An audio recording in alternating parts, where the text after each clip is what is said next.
Seth, good afternoon, buddy. Are we tired?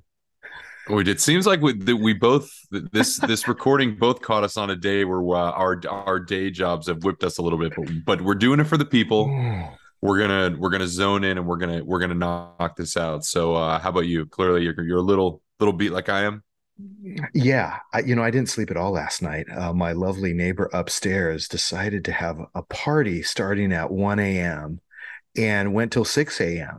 and very dedicated. So there was dancing for about 5 straight hours.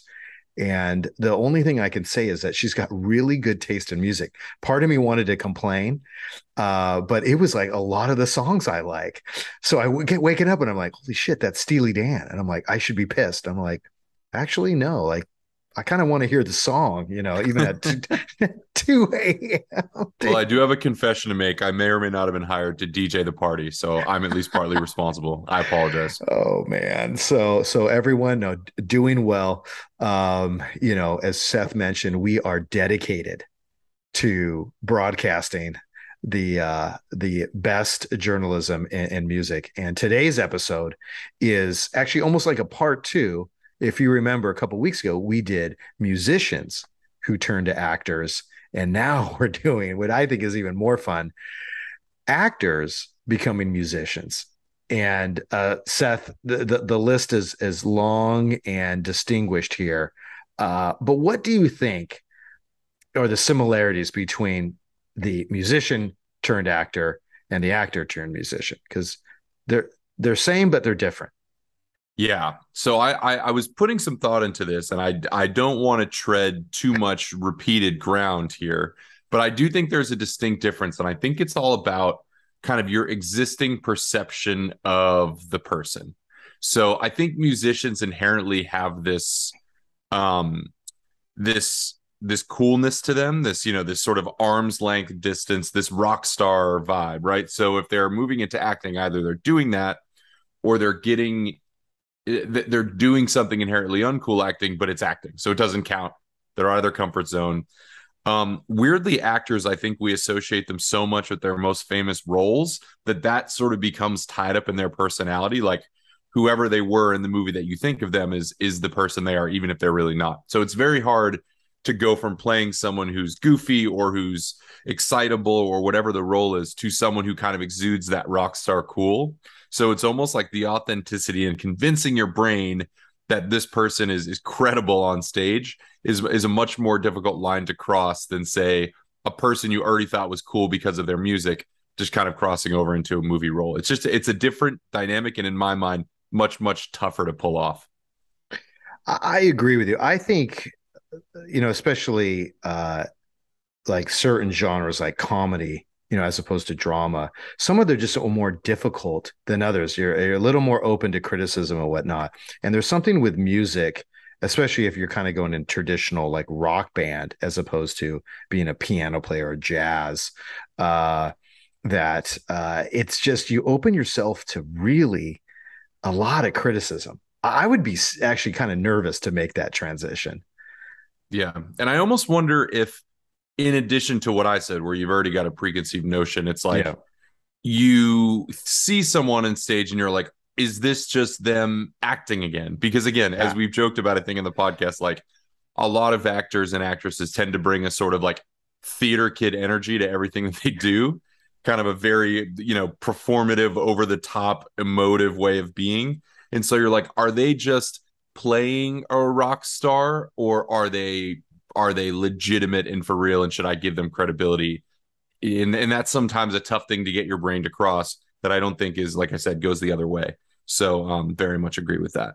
Well, these actors, that their skill set is being able to change personalities, change roles on a dime, especially the most successful ones.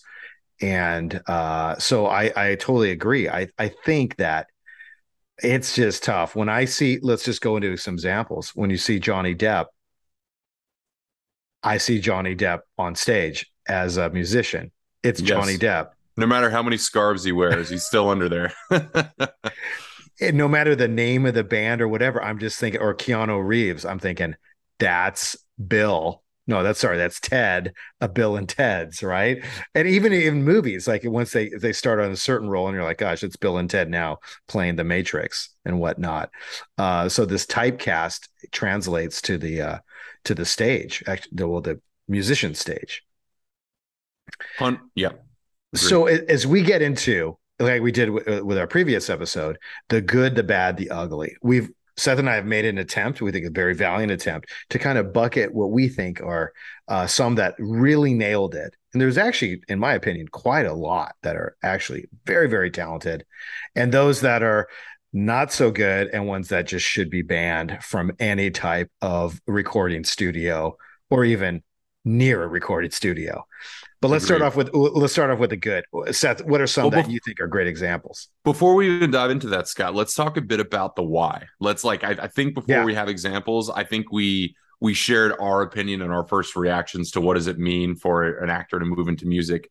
But like let's put our actor goggles on. Why would management, why would they want to make this valiant shift, this move away from the thing that they're most known for and that they're comfortable with, get out of their comfort zone and hope that people accept them? What are I've got some thoughts, but what yeah. do you think in terms of like why someone would take this career risk? Maybe is a good way to say it. Well, let me answer your first question about you were talking about management. So one thing I do know, and having friends in talent management agencies in Los Angeles, the way they talk about an actor is the way you and I talk about a brand like Coca-Cola or Gatorade.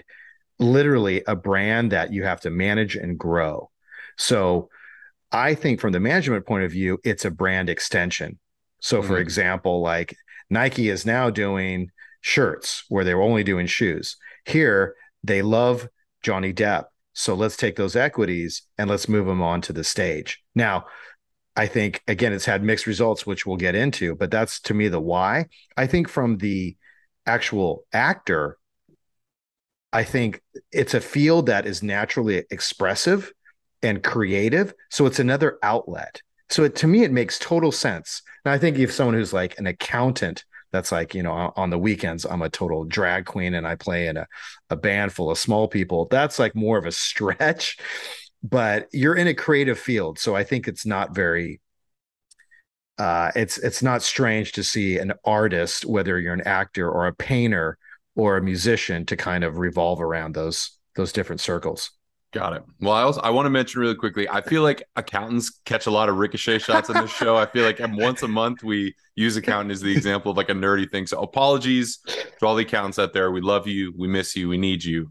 I just wanted to get that out there. But I think your point around how you manage a brand, it's weird to call a person a brand, and it almost sounds a little pretentious.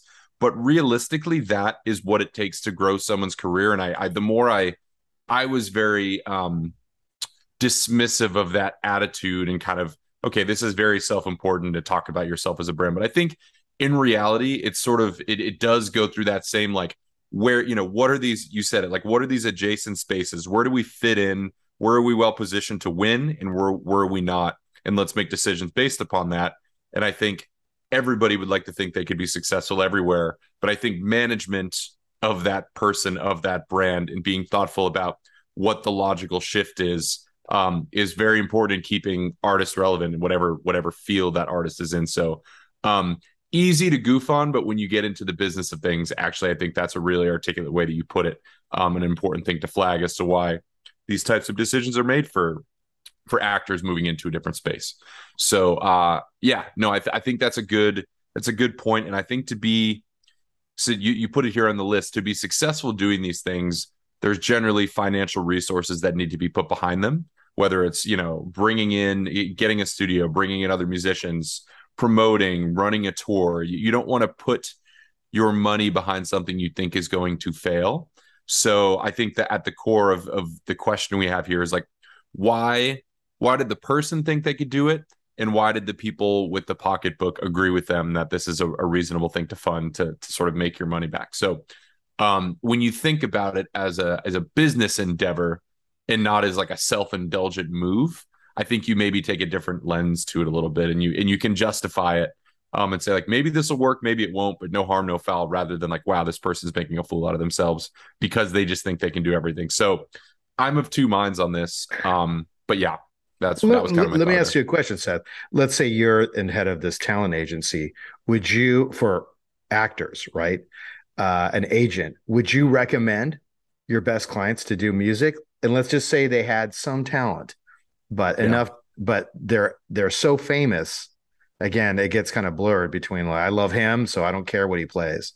Yeah. I think if you're thinking about it from an agent standpoint, and once again, where do you want to put your money? It's probably a lot easier to take someone who's already famous, connect them with like they've done the hard part already, right? Which is like Hmm. awareness, brand awareness, if we're going to put it that way. Yeah, They've been able to get in front of people. People, if they're out promoting, people want to see them anyway. People want to interact with them versus being handed a very talented person, even a more talented than them person, and kind of saying, build this persona from scratch. Take this person from complete lack of awareness to the world to famous enough that we can justify putting $1 million or $2 million behind them to promote them and make them a brand. So it's almost kind of like a shortcut yeah, in a justified pathway to do it.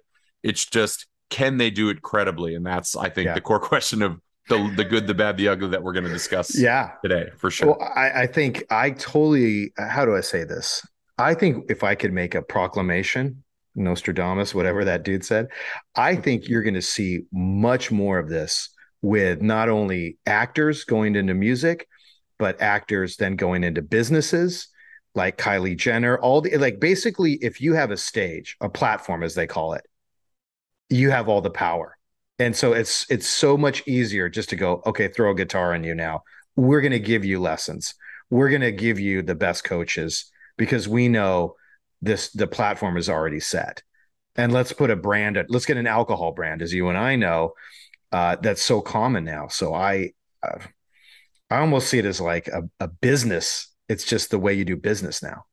Agreed. And in a way, it's like, um, I'm thinking about your point around kind of fame, celebrities being brands and them turning in that into a profitable business. And in a way, music is like almost one of the riskier ventures Yeah. because I think we've seen people be successful, whether it's throwing their money behind tech startups or throwing their money behind alcohol brands when it's you can stay behind the scenes and only kind of use that celebrity cachet when needed, whether it's like fundraising or whether it's Yeah. put your name on the side of an alcohol truck like George Clooney does with Casamigos. Yeah. It's like the persona is more tightly controlled and the upside is much higher.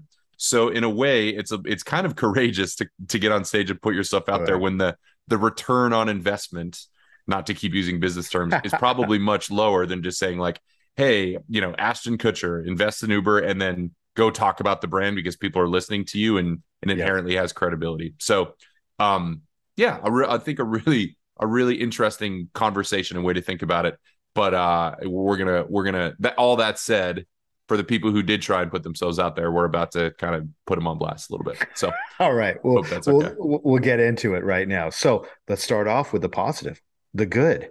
And as I mentioned, I think there's a lot of good out there as an eternal And we can optimist. maybe frame it as good in terms of like credible or successful. I think with all of these, and this went with musicians who move into movies, it's sort of like you can think what you want about Justin Timberlake in movies, but the box office return would show that they're in that sense good. They're not a Mhm. failure at what they've done, right? Yeah. Yeah, Yeah. cool. This is actually legitimate. Like you could almost independent. You would listen to Justin Timberlake on his own Yeah, or yeah. watch a movie, whatever, which way we're going on that.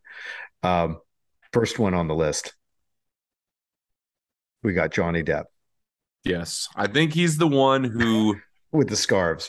with the scarves and the glasses, and it's almost like he's actually one that's interesting because he's so famous that I think people do know him separate from his movie personalities. Like, of course, whether you're thinking about Captain Jack Yeah. Sparrow or whatever it is, 21 Jump Street.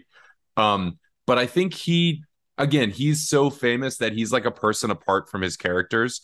And I actually think his like real life persona, up until very recently with all the trial stuff, is sort of very rock star, like always a Mhm. shitload of, he's got jewelry, he's got scarves, he's always like decked out in a way that you would almost picture a rock star to dress and act and live. So in that way, it does have credibility. I can't speak much to his music, but it seems as though he collaborates with a lot of people who have musical credibility. Yeah. And so at the very least, they don't think he's a bum and they like him enough to kind of Yeah. co-sign the things that he hit the projects that he's worked on, which kind of bodes well, even if maybe he hasn't had like top 40 hits. But I would Yeah. kind of agree that he fits the bill of someone who should be able to cross over. Do you agree? I agree. I think he has that, as you said, that rock and roll mentality. I I think how do I say, he's good but not great. Yeah. I don't think that. I think if he was great, it would get really confused. I think people like Barbara Streisand, right, who's done Oscar-winning movies and massive hits in the 60s and 70s and 80s, is like you almost like, oh, but I would say if you had to say, we're going to go see Johnny Depp, you would immediately think about a movie. You wouldn't think about his band. Yeah. Probably most people don't even know his band name and whatnot. Yeah. But that's, Agreed. to me, he's playing rock star, but he actually lives that lifestyle. Yeah. Yeah. Whether he makes it as a rock star or not, he's at least committing to the bit. So that's kind of what matters. Yeah, exactly. So Uh, Another one here that actually, when I talked to some friends about this episode, I said, "Hey, tell me some actors that uh, made amazing musicians." One that I got almost off the bat was Jared Leto, and this was passionate. They're like, "You better talk about him." This is my boy Tori, who was very adamant, saying he's amazing in his band. Like I don't care what you think of him as an actor, independent as a musician, he's quite impressive. I don't know, Seth, if you have that same opinion.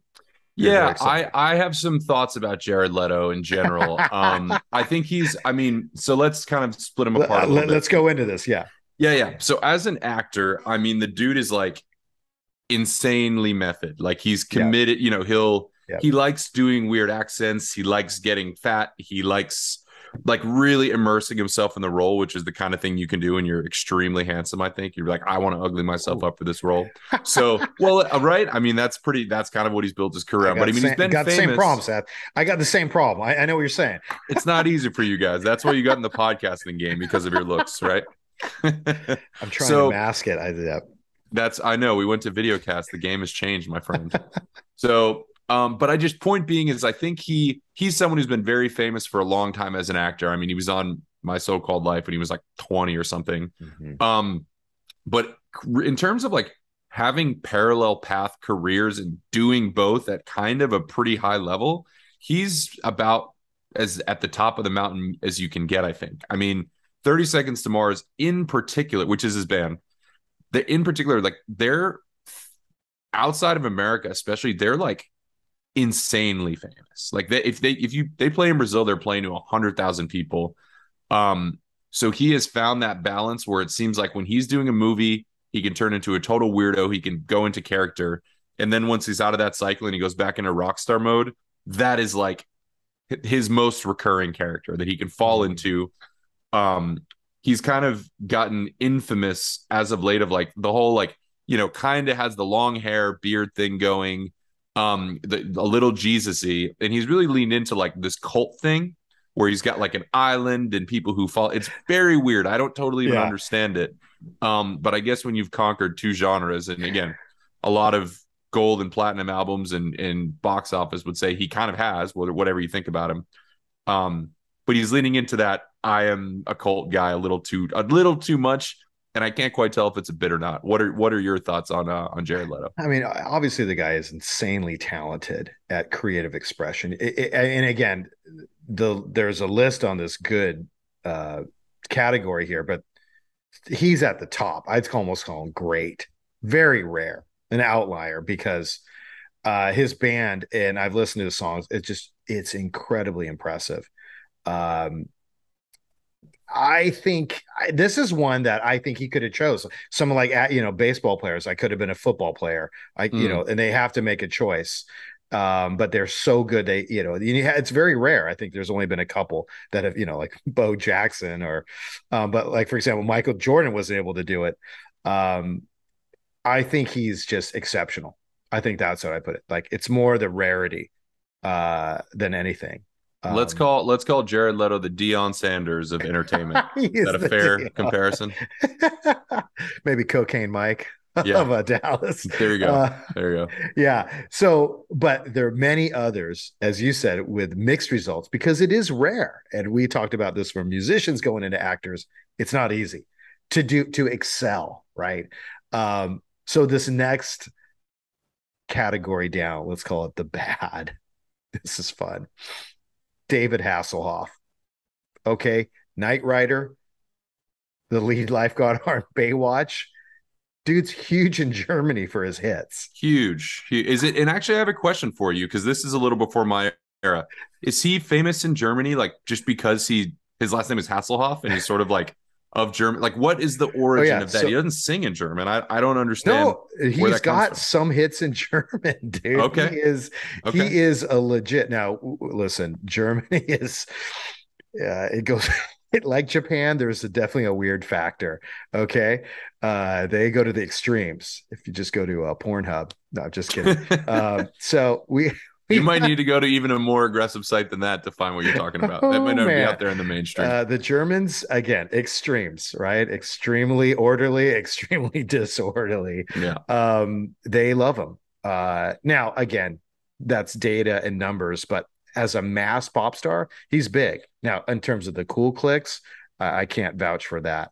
Yeah. But in terms, what I'm saying, bad as an American artist, Yeah. dude, you got to watch it. Bit It of a actually will. punchline, right? Yeah, I've seen some. I it's saw him like hilarious. performing on the Berlin Wall. Like he also comes from a different era, to be fair to him, where I think there was a lot more like like there were less famous people.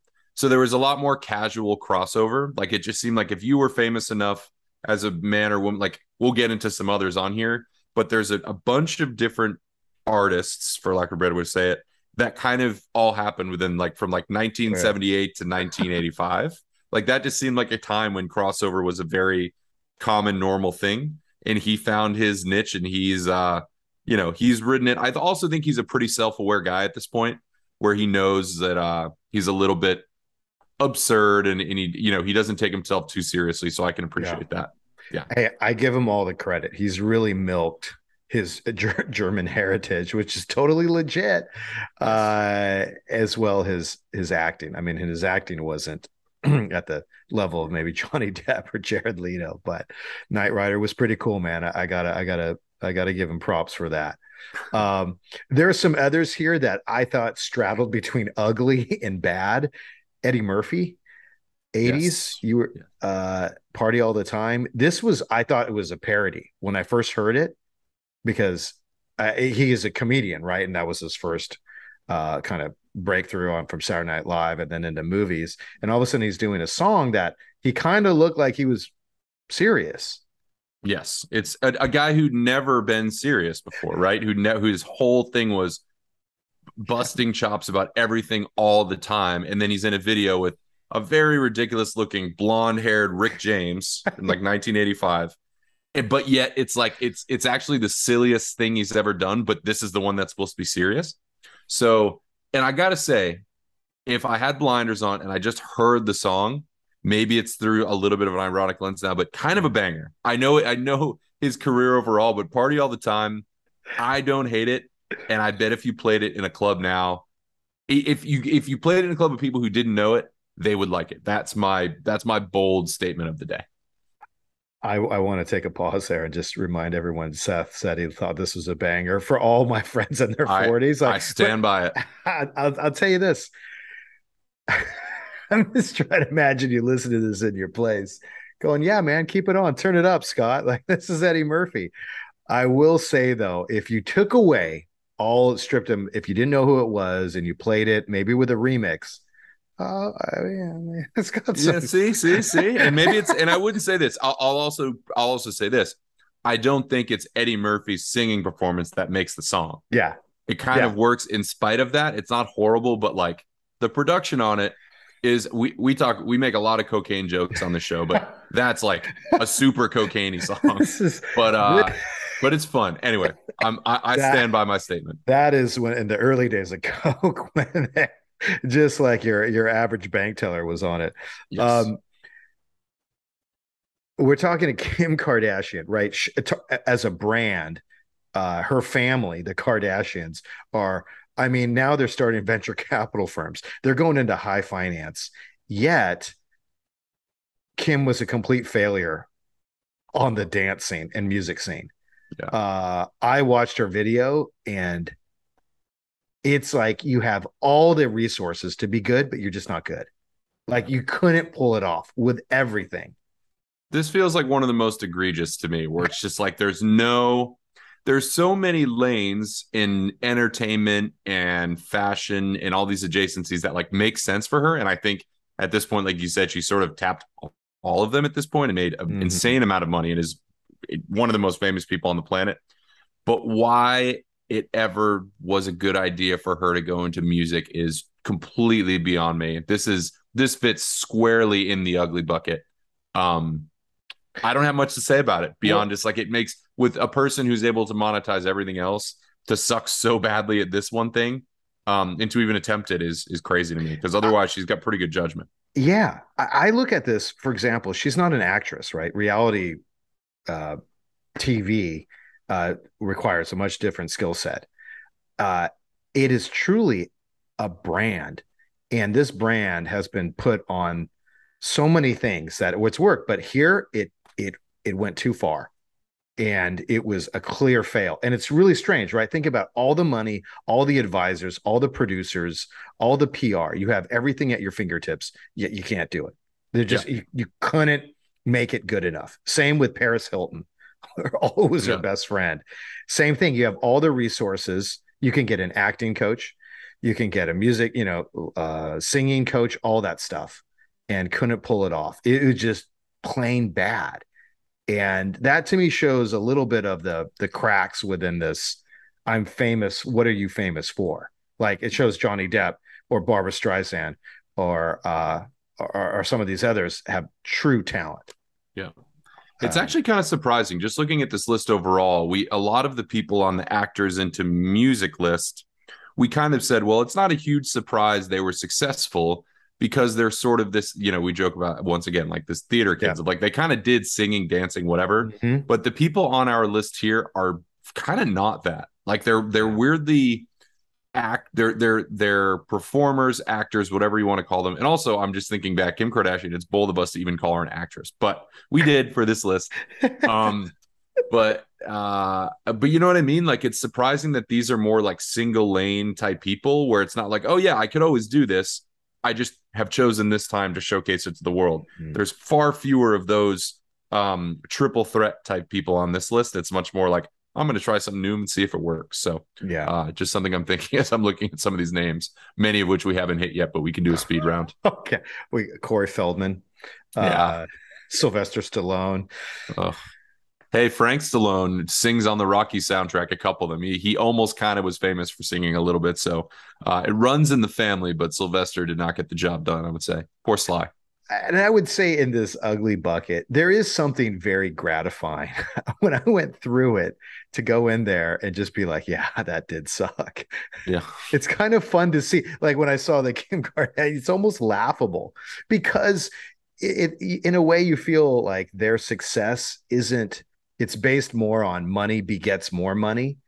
So you really respect the musician who came up through nothing, or the actor.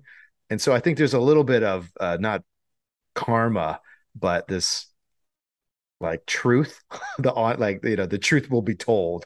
You are not that good. You're just totally, like totally. us. And the people who admit that freely, I think, are the ones that will get the most credibility from audiences. Like I think Hasselhoff kind of acknowledges it. I think Yeah. even Eddie Murphy's been like, yeah, that was not the best, but it was, we had a lot of fun doing it, kind of thing, whatever. But one more person I want to mention who's on this list, which I kind of think transcends the buckets a little bit, Yeah. is Jack Black. This is a Oh, okay. guy who kind of came up as an actor, but also was always a musician, but kind of ironically so. Like we talk about being like in on the joke. I think Mhm. Jack Black very much was that. He obviously had his own group, Tenacious D, which, depending on who you ask, is either a very legitimate tongue-in-cheek band or a comedy act. So it's kind of hard Yeah. to say, but he's the one where he's like, we're ridiculous by choice and I'm in on the Mhm. joke. And it's pretty aligned with his movie slash TV show persona in that it's ostentatious, but it's silly. So that's like he doesn't try to be something he's not. You're like, oh, this is just the Jack Black that I love in musical form. And oh, by the way, he's pretty talented at playing guitar and writing songs as well. So he sort of lives in both and floats above the good, bad, or ugly. I don't know if he's, good but wants to be funny, or if it's not good, so he goes comedy. Like it's unclear. Yeah. I think most would say he's pretty talented. But I just wanted to mention him as sort of a person apart from the rest of this group. So yeah. It's interesting because it's almost like his skill set, right, is comedy, and Yeah. he can apply that to certain movies. Most of his movies, like School of Rock, and have done very well because he can apply that, and he's also applied that to music, but in a vertical or horizontal. I don't know what you call it. Basically, he's a funny dude that can do music and film, but he couldn't. I can't imagine him doing serious dramas or some I don't know, serious music apparently. Yeah. And I would say he's dipped his toe into some drama, and I would say Yeah. those are the least compelling things he Yeah. does. And you know what I mean? It's like Yeah. he kind of is serious in King Kong. It's still a movie with a CGI gorilla, but he's attempted it, but I think where he finds the most success is really being the guy he presents himself as when he's not Exactly. acting, which is just like very over the top, very Yeah. fun, very gregarious. Yeah. And that flows through to his music, and that's where I think people like him the most. That's where they like him. Yeah. Now, Seth, question for you. What actor would you want that hasn't done it yet? Would you want to see go into music? Oh, you always ask me these kind of questions. I wish real podcast partners prep their partners. Oh, dude, this is live. Everyone, this is live, right? We're doing it. I know. There's no background. I'm trying to think. Or when do you think it would be funniest, or like the biggest disaster? Okay, that's maybe a better question. Do you want me to start? I got yeah, one. why don't you start? Why don't you start and I'll think about it a bit. Okay. He's almost my age. He dates girls until they're 25. This is Leonardo DiCaprio. He would never, ever, ever touch that with a 1,000,000-foot Hold pole. on. You know that. If you watched him in The Wolf of Wall Street, he does a dance scene, right? When they're totally coked out. Very whatever. famous. And a very famous scene. And I was just thinking, I'm like, what if he did some type of crazy rap? Like he just gets into the rap game because he could legitimately say, like, I'm the world's playboy, and he could actually live to everything. It would be funny. And it could be good with the right coaches. Maybe he's super talented at, but that'd be one that I thought would be funny if he even tried it. And even if he said, like, hey guys, like I've done acting, I've won my Oscar, like I'm gonna go try hip hop. Yes, I could see it as long as he was doing so very ironically. But he's one of those guys where he's so famous that he's pretty bulletproof, but I don't think he'd mess with it. But that's not the point of the exercise, right? I'm gonna go with a funny one that just jumped into mind. A guy who has become extremely famous, and that is Timmy Chalamet, our boy Timmy Chalamet. And my reasoning is this: he already looks like a guy who'd be in a crappy synth pop band. He's very tall and skinny, crazy hair, very defined like face features, and I could just see him behind a synth machine, kind of staring off into space. So I think he looks the part. If he's not doing it actually, let's write him a movie where he can just be in a crappy touring synth pop band, because I think that would be his wheelhouse. So shout out Chalamet on that one. Oh, dude, that's a good one, man. We may have to like create some material here about like Leo's new hip hop career. Yeah, right. Little fanfic. What do you think? The new gang album from Malibu, in the Boo. It could be his new gig. But well, anyways, well, listen, everyone.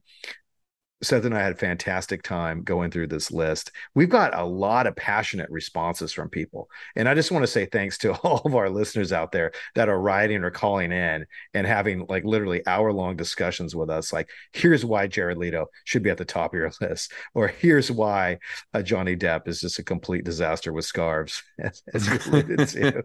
But everyone, thanks so much. And we really want to say thanks for all your feedback.